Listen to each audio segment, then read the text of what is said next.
Hello and welcome back to my channel. In this video, we are going to be talking about the third episode of What If. Definitely, if you haven't already seen the episode, you might want to click off because there will be spoilers in this video. To start off with, we are going to discuss the fall of Thor as well as Iron Man. I mean, I was really surprised when they said that, like in the title, that all the Avengers fall, right? But they all do, and we start off with Iron Man, and he is in the middle of the events of Iron Man 2.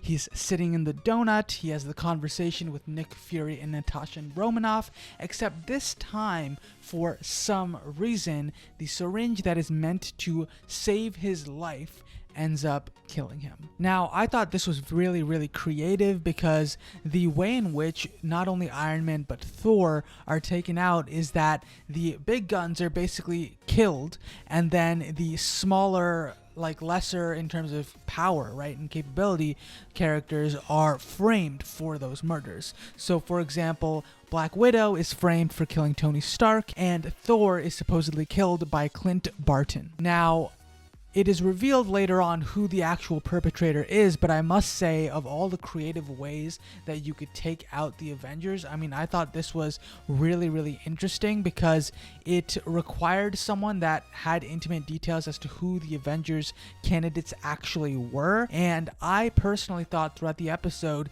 that this had to have been someone that traveled in time or someone who was from another reality coming in and trying to take out the Avengers to perhaps take over the world themselves. But it turns out that this is not actually the case. It is in fact a character in this universe, just things earlier on in the timeline happened a little bit differently. But we'll get more to that in a second. The next thing I want to discuss is a direct result of the death of Thor, and that is we now only have one prince left of Asgard, and he is crowned prince now. And that means that Loki is going to become the king of Asgard in the future of this timeline, and not only that, he ends up taking over the planet. And I thought this was so fascinating because this time around, Loki isn't just working alone, he has the combined might of all of the Asgardians behind him. And this is so different from the original timeline in that here, Loki finds out that he is in fact a frost giant, but that compared with the death of Thor combines to just him knowing his lineage and also being the rightful heir of now two kingdoms, and now he can just expand his empire to start off with Midgard. So I'm curious to know if in the future this version of Loki would also try to take over Jotunheim as well, because he's technically the rightful heir or the rightful future king of Jotunheim as well. So I find that very fascinating. Next, we do have to talk about the death that I think is the most unlikely of all the Avengers, and that is of course Bruce Banner, the Hulk. And I personally thought that this iteration of Bruce Banner was very similar in terms of his ability to not ever die, because happened and what had been discovered in the Avengers film, right, where he says that he put a bullet in his own head and the other guy spits it out, right? So I believed that that translated to there was absolutely no way that the Hulk could die in terms of the original version of him before becoming Professor Hulk, because with Professor Hulk it seems like everything's a bit more weakened. But regardless, here it turns out that's not really the case, or at the very least there is going to be a much bigger delay between the Hulk dying and, you know, resurrecting in this timeline. And that's because in this timeline his heart is actually enlarged, which causes him to explode from the inside out.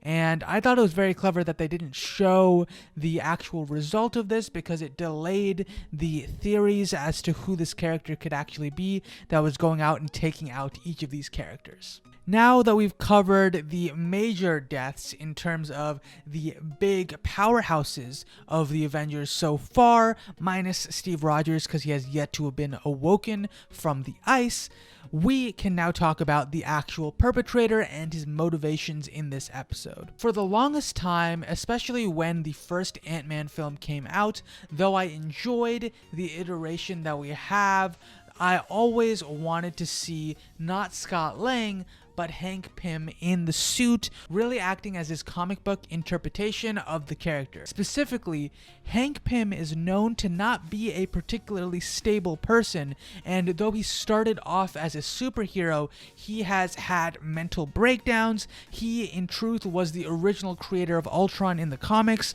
and he is known for really being insane, especially with him becoming the Yellow Jacket and the different personalities and split mental faculties that he has. It's really interesting that they were able to bring that in and then tie that into the death of his daughter in this timeline, in that the catalyst for him actually losing his mind and becoming a villain here is that he loses his daughter. And I found that very, very fascinating, a great way to nod to the fans as to who this character was in the comics and to how insane this character could actually be. And yeah, I really, really love that. Scott Lang is not the original Ant-Man, Hank Pym is, and not only that, Hank Pym was actually an original version, or an original member of the Avengers. So I thought it was nice to also tie him in to the death of the Avengers in this particular timeline. I also wanted to note that though we do not see Hope in this episode, I thought it was very, very cool that her alteration in terms of becoming a SHIELD agent is ultimately what results in the deviations from the timeline that end up destroying the Avengers. I thought that was a very cool way to tie in this character without actually bringing her in, though it would have been cool to see maybe a nod or a wink to her in the actual Wasp costume and actually acting as a agent of SHIELD. Finally, at the end of this episode, we get the introduction of a new Avengers team, and that consists obviously of Captain Marvel, and then we also get Nick Fury being an agent of this new version of the Avengers, and then finally we get a hint at the reintroduction of Steve Rogers as the Captain America. Now, I must say, I wonder if there are going to be other characters that come about and are going to be future members of this particular team. In particular, I do wonder if characters like the Hulk will make their return. I mean, the Hulk is known for dying for long periods of time, especially recently, and then being resurrected, and the idea that he can really never die. I think that would be super fascinating to see a resurrection in this universe of the Hulk.